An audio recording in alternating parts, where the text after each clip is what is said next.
tasted your steak. I think I've been doing it wrong my whole life.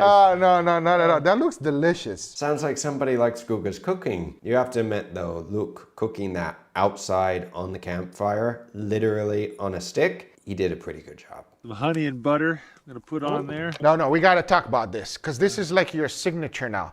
Apparently, I had nothing to do with that. Just like all of a sudden, people are like, honey butter's like a thing. I didn't know that was like a big deal, but like That's your thing. He's the honey butter guy. I guess so. I guess so. When I saw your video for the first time, it's so relatable to me because for breakfast, I always have honey and butter.